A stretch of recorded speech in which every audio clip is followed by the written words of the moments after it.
Welcome to Fabulously Flawed, where the perfectly imperfect come to shine. Marni, along with her sensational sidekick Taylor, are the mother-daughter duo that puts the fun in dysfunction.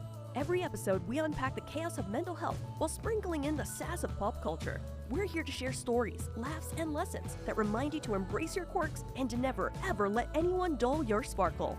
So join us as we celebrate the beauty of being fabulously flawed. Let's get real, let's get raw, and let's get ready to add a little extra shimmer to your day. Hey, fabulously flawed friends, fabulously flawed family, fabulously flawed listeners. Thank you for joining us on our podcast, Fabulously Flawed.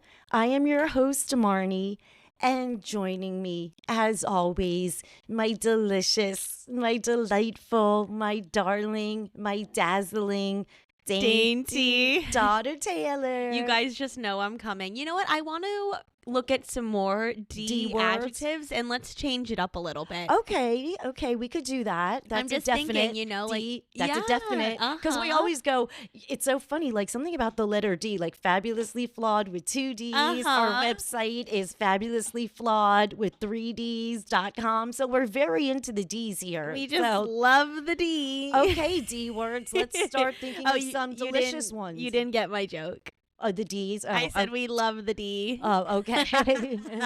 Sorry, I'm like an immature middle school boy. That's well, okay. It's because I do want to bring up the amazing joke that Barack Obama made last night. Oh, is that why? The DNC. Good lead in. I didn't hear it. Oh, okay. So basically he was just, shitting on Donald Trump, right? As one does for fun. I do that every day. And he was saying Donald Trump's obsession with crowd sizes. Yes.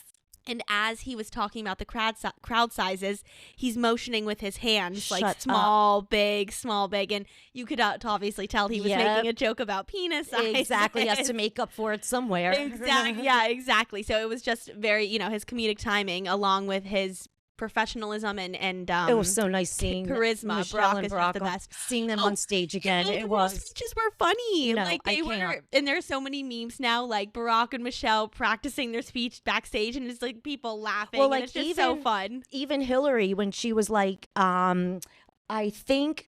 He makes fun of Kamala's laugh and the way she talks. Kamala, yeah. I'm sorry. It's okay. And he's like, and Hillary's like I haven't heard that before. Like, yeah, it was so funny. Yeah, it's because, to me personally at this point, like I know our podcast isn't super political. I don't want to make it that, but no. But I'm sorry, but I am too passionate to not ever mention it. Well, we love just to fight for human decency. Let's leave it at that, okay? Because I don't want to. I want to get to this episode. No, and everything. Of course I know, but of course I'm sorry we all know that he should be the man. The man is so certifiably insane, and he only wants to be president again to say he's president. I don't want to mention his name, and I can't believe 10 years later we're still here. Yeah. Okay. We can leave it at that. I can't believe 10 years later we're still. Yeah. He's still. I don't get it. He's like that motel roach that won't go away. Like there was a Raid commercial, and it used to say roaches check in, but they don't check out. It used to. Oh, okay, got it. But he just won't go away. I know. It's just like it's like a fly that's stuck in your house. So 10 years. So we got to swat him. Yeah. Okay. So this episode we're doing again is Q&A with Marni and Tay. People loved it. So the people that told us and reached out, the handful of you that you are, thank you, because it was fun, because you're learning more about us. We're learning more about each other. Yeah, these are my favorite kind of episodes. It's Q&A with Marni and Tay. So I think the name's catchy. So let's jump right to it. Do you want to be in the hot seat first or me? You can ask me first. Okay, I'll ask you first. Okay. Ooh, there's so many questions. I don't even know. Wait, I have one for you ready. Oh, okay. What was the happiest day of your life so far? Oh, that's really hard, Mom. I know. Oh shit, the happiest day of my life. You know what? I'm going to say probably when you moved back in here. Oh my God. I was going to say when you just saw Taylor Swift. You know what? No. I just said that as the community theater I know. voice. Wait. Oh. We have a joke in our house when Taylor was little and she would be dramatic. She would go, but why? And it was like bad community theater. So I just really think that there hasn't been like one specific. Oh my God. But Yeah. I want to say like you coming home and being happy with dad again. 2022 March. Yeah, 2022 March. That's probably the happiest time because things were so rough. I mean, seeing Taylor Swift, yeah, that was, but it wasn't the best day of my life. I got you. know? I got you. Do you have a best day of your life? Well, the day my children were born, which is a given. But recently, I just said I'm having the best day ever. You did. I actually. my photo shoot. Oh yes, you were having the time was your wedding. You said Right. Do you know why? Well, the time I did the gala, that day was one of the best days of my life, doing the Dancing with the Stars samba. But also being who I am today, feeling the confidence I have in this photo shoot moment was one of the highlights of my healed adult life. Yeah. Also, I have another best day of my life. Okay. Like the day that I stepped on the scale and didn't want to vomit at the number. Not that numbers mean anything, but when you're going through a major weight loss, they do mean something. And I think, of course, the milestones. the milestones. I think those were the best days of my life. Like when I could go to the beach and feel confident for the first time ever. That was an unforgettable experience. When I was 20, I had lost 60, 70 pounds, I remember. Yeah. And I would weigh myself weekly, and to watch the scale go out of the 70s into the 60s, it was just that amazing fulfillment. Right. Those were some of the best days of my life. I'm not kidding. I get it, because I was 200 pounds twice when I gave birth, and then 100. You know who also was 200 pounds when they gave birth, who just did an interview with Vogue? Kylie Jenner. Oh, see? She reached 200 pounds both pregnancies and had really bad postpartum depression, didn't feel like herself. She really opened up with British Vogue in an interview last week. I remember I wouldn't leave the house, and I would wear these extra large white t-shirts. Two funny things I have to say about know this. where you're going with one of them. With Stuart is one of them, yes. Stuart and then Kelly. Okay. Okay. So I always wore a big white t-shirt, and I started to lose weight. I wouldn't leave my house, but the white shirt started to get bigger and bigger, and it was just this raggedy looking schmata. Yeah. Just this worn out. Schmata's Yiddish, right? Yeah, schmata. It's like a raggedy t-shirt. Yeah. So one day Stuart finally looked at me, and Stuart's my best friend Molly's dad. Yeah. And we were family friends, and he finally looked at me and he goes, "Can you get rid of that white schmata? Please, for the love of God. It is stained. It is disgusting." That is hysterical. He probably cringed every time he saw you in it, and you finally broke. Knowing now how messy I could be sometimes with stains all over my shirt, I'm looking back to when I had no awareness. So it's really even funnier when I think about it. Yes. And the second one was all I did was apparently walk around in big white shirts. And in first grade, you had to draw a picture of your family. So it was parents' night. Second grade. Thank you. It was second grade, and you had to draw a picture of your family, and it's parents' night. And my friend Kelly goes, "Okay, who's the mom without the pants?" I was like, "That would be me." And that was it. And we've been friends ever since. Yes, you have. That is so. I forgot that she said that, because I probably drew you in your big t-shirt. Wait, you drew yourself with a bow, and Kelly, you have to listen to this, because I don't know if you remember it, but we were standing in front of Miss Stick's class. And the way you were like, "Okay, who's the mom without the pants?" And it was like, that would be me. I could so see Kelly saying that. She's so funny. The funniest. So out there. Yeah, that is really, really funny. Yeah. Okay, yeah, what a funny memory. That was a very, very funny one. Okay, here's one for you. What is something unique about each of your family members? Okay. Alrighty. You are the most social yet antisocial person ever. It's truly so interesting, because you could spark up a conversation with anyone everywhere, but you hate being social. Do you know what I am doing? It's funny that we're bringing this up, because I am about to record a video after this. The crazy contradictions of ADHD stuff that I have. It's like I don't want to answer a text, but if you don't answer my text, oh my gosh! I have so many things. Yeah. So I have two different brains. No, that's my unique quality. Me too. My two different brains fighting against me. Yeah, and you know what? You're the most unique one in the family. Okay. I don't really have anything crazy to say about. You know what? About your dad, I'll guess the one crazy thing is he can do everything. We were joking one day, can you do a cartwheel? And he's like, actually, yeah. Yeah, he's just an all around good guy. Yeah, he is. I think it's more so you're the one that has all of these quirky, unique. Yeah, I take them all for the family. Yes, they're all just, you know what? It's like investment. I'm a bank, but all the quirks are within me. I'm holding them all for the family, and I use them all. Right. Can you answer that for me? What's a unique quality about me or something weird about me? Well, many things. There's so many weird ones, but the one unique thing is how you truly light up a room when you walk into it where you want to be. Like That's when you're with so people. nice of you. I was expecting you to say like I'm like girly but not girly. Oh well, you're a girl and a truck driver. You know, you're a trucker. You're the new thing. Women are truck drivers. I love it. Oh no, that's not. No, it's funny. Just because Thank you.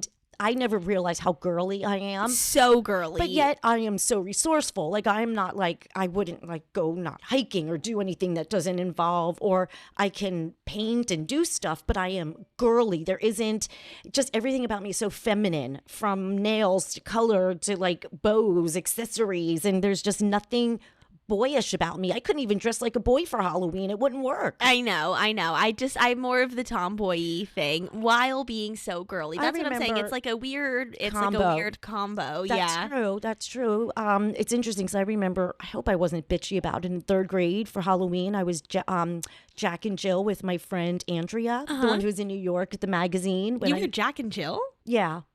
And I don't remember that. Okay. It was when it was 8-year-old Marni. We had just moved from Miami Beach. So it was fine. It's like we didn't.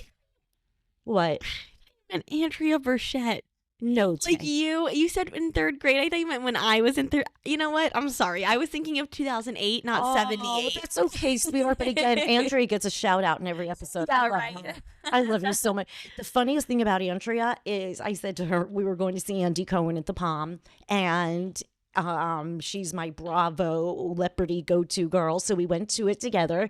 So before we were like anxious, and I said, well, do you take Xanax? She goes, well, sometimes I take 1. I thought she meant 1 milligram. Oh. Most people don't take 1 milligram. Right. It's like a 0.25. Because to me, 1 milligram is normal. Well, no. That's to sleep, and no. 0.5 is normal. For Okay. you. Yeah. It's I the got it. 0.5, Yeah, not the 1 milligram.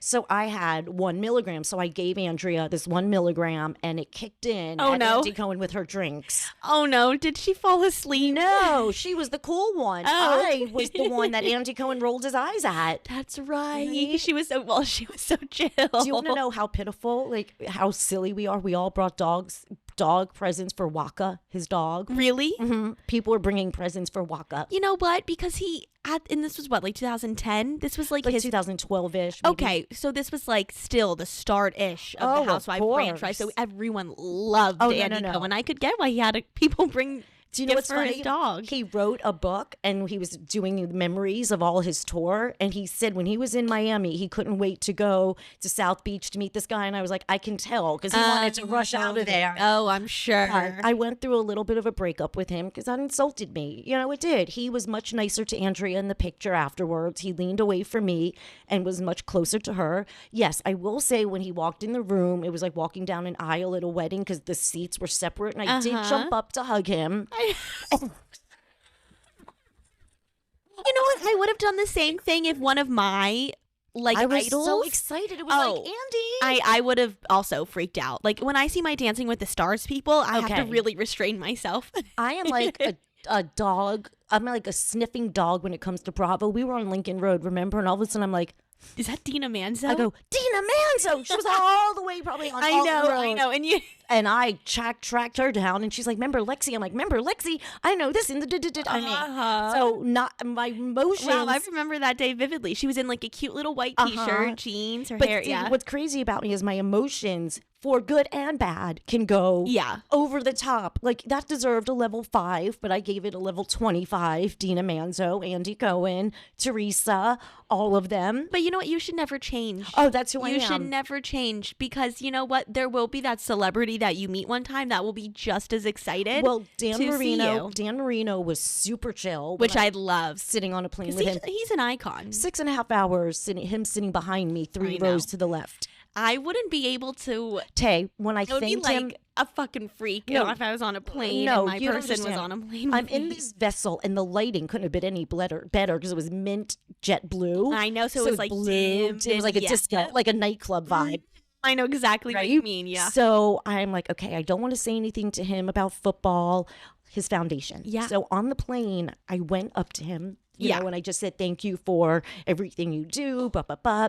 And he took my hand and he said, you're welcome. No. I would have melted Tay. to the ground. Mind everybody, let me just let you know, since I'm a Miami girl and since I'm 13 and he's number 13, Daniel Constantine Marino, whose birthday is 19, September 15th. He's your hall pass for sure. Yeah. And what's crazy is randomly I said on a Thursday or Friday, I want to meet Dan Marino one day. And then he's on my flight. No, so talk about crazy. universe manifesting quick. No, That's why whenever I say things, I make sure what comes out of my mouth now, because that is, and then just on this vessel, though, for 6.5 hours to San Francisco, it wasn't like a quick trip to No, like I know. Atlanta. You went completely cross country with him. Like, No.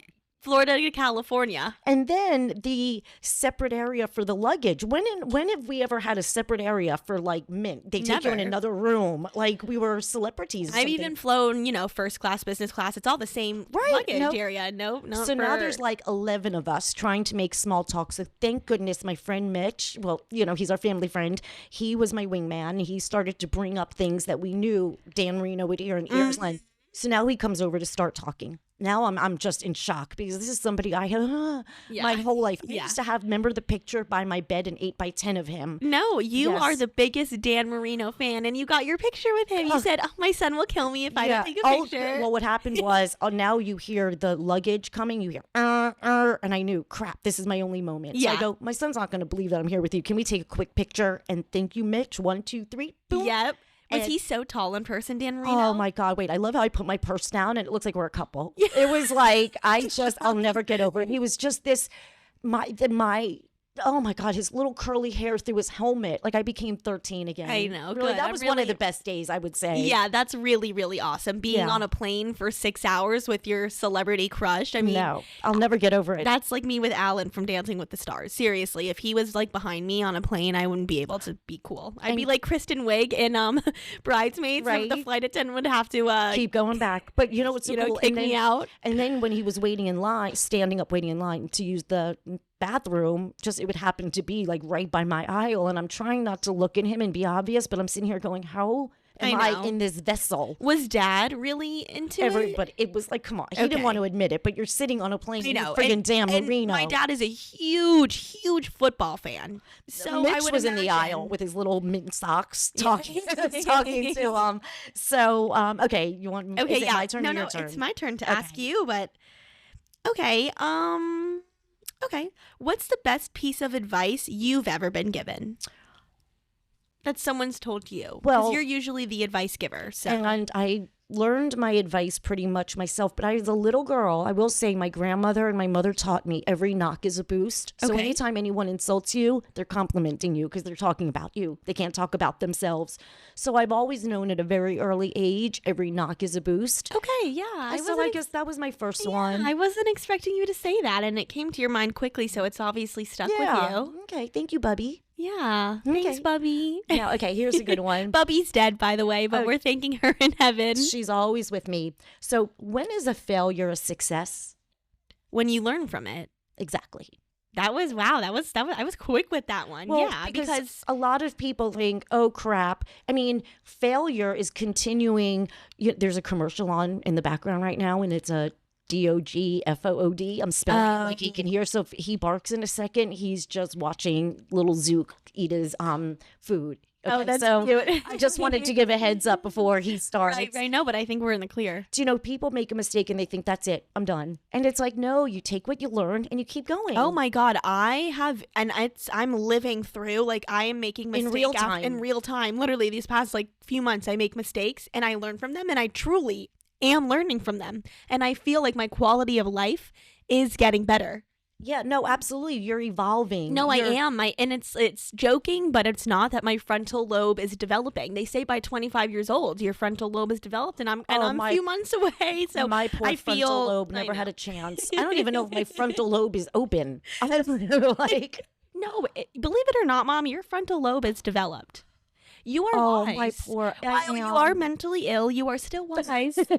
You still have a lot of wisdom. I do have They don't, wisdom. it's not one or the other. You can coexist. Your brain you could sparkle and be sad. You can, you can dazzle and be depressed. Yeah, exactly. And you can be, wise and still be, weird, cuckoo. Yeah, weirdly wise. No, yeah. Do you know it's so funny because I can go into like someone's bar mitzvah or wedding, not even invited to, and go on the dance floor, make friends with the entire band, all the dancers. See, that's what I'm saying. That's why when I first answered the question, I was like, what's your weirdest quality? Is like you could do that's this. What I'm like tracking but it's back like to. Impossible to get you to go out to lunch. No. But then sitting with the people and having like real conversations at the table or anything else is awkward. Yeah. So, okay. You know what? I guess I feel that way too, and I feel like other people will definitely agree with us on that. Like I always hang out with like the staff, like by the dancer or the bartenders or something. It's weird. I never really because my self-esteem, I don't think it's issues it's so deep. That go back. It's so deep. I mean,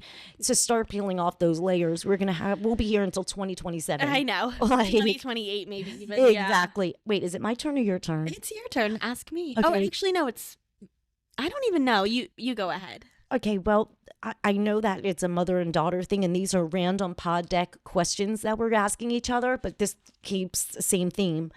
What makes our family special?